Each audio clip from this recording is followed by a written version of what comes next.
So in this section, we want to talk about setting up your Express console to control moving lights.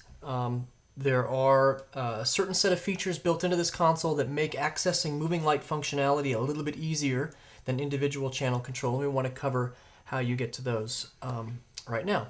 In your setup menu, it's option number 15 contains all of your moving light setup information. So let's go ahead and go there. So setup 15, enter.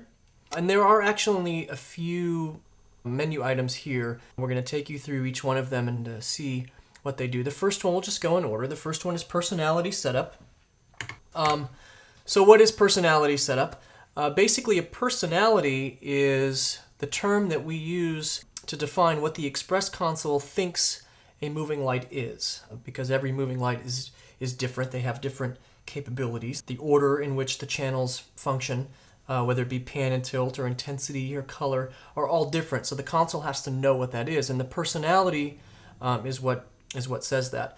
So we look at the personality setup, and you'll see that the console comes preloaded with 12 commonly used personalities. If the personality for your particular moving light is not listed here, you can check the ETC website, etcconnect.com, to see if it's available for download, or you can also download from the ETC website the personality editor, and you can create your own personality and load it into the board. But for our purposes today, we'll deal with one of the personalities here. I just want to show you an example of what one kind of looks like to the board. I'm going to pick number 12, and I'm going to hit soft key 3 for view personality, just so you can see kind of what it looks like. So in a sense, this is the template that the console understands a moving light to be. It thinks it has about 15 channels.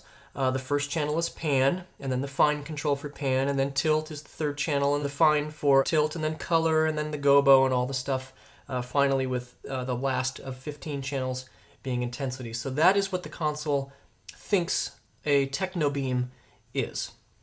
I'm going to hit soft key 8 to return out of that, and just remember that personality 12 is my techno beam. So I'm going to hit return, and I'm going to go now to Fixture Patch. This is where you actually tell the console that you have some of these moving lights programmed into your desk. So I'm going to go into number 2, and now I have a new display that is basically a table. And again, my command prompt is going to walk me through all of the steps I need to do here. So it's going to say select fixture numbers. Let's say I have 4 fixtures. So I'm going to say 1 through 4.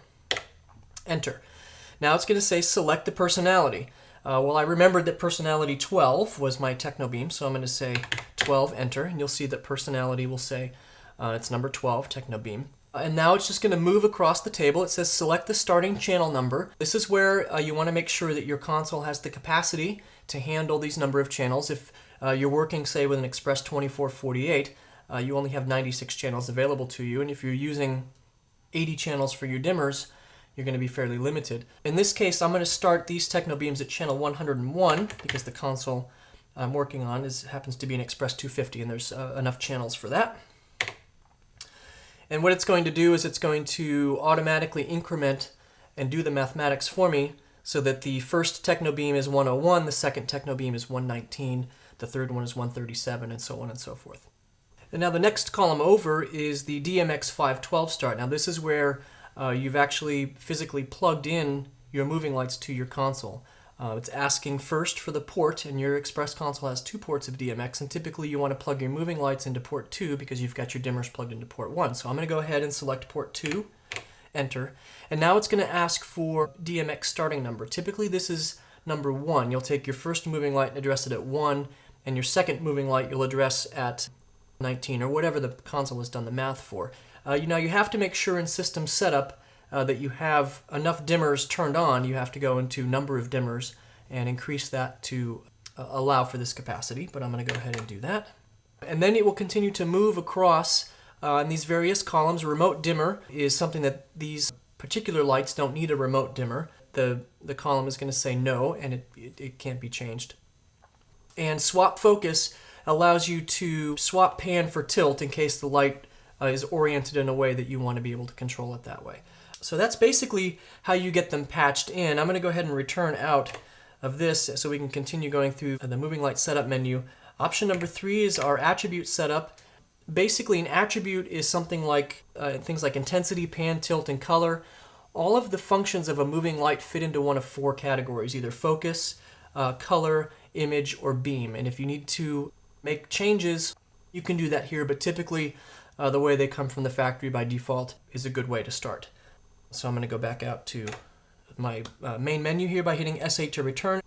The final option in the moving light menu is number 4, Encoder Setup. What this refers to is how all of the parameters of your moving lights will map to the trackpad for operation when you're controlling your moving lights. So let's go into Encoder Setup. There's really only one thing we want to do here, and that's clean up all of the extra stuff. The items in purple are the ones that your moving lights will actually use. The items in gray are extra. So there's a function down here, soft key 6, which is Autoload Encoders. We want to do that. So you hit that and you will get to confirm, press enter in your command prompt. I'm going to go ahead and do that, and now you can see that all of the parameters have been condensed down to a couple of pages. That way, as you're using your trackpad to control your moving lights, you're not doing a lot of paging back and forth. Everything's kind of condensed into one neat little area for that.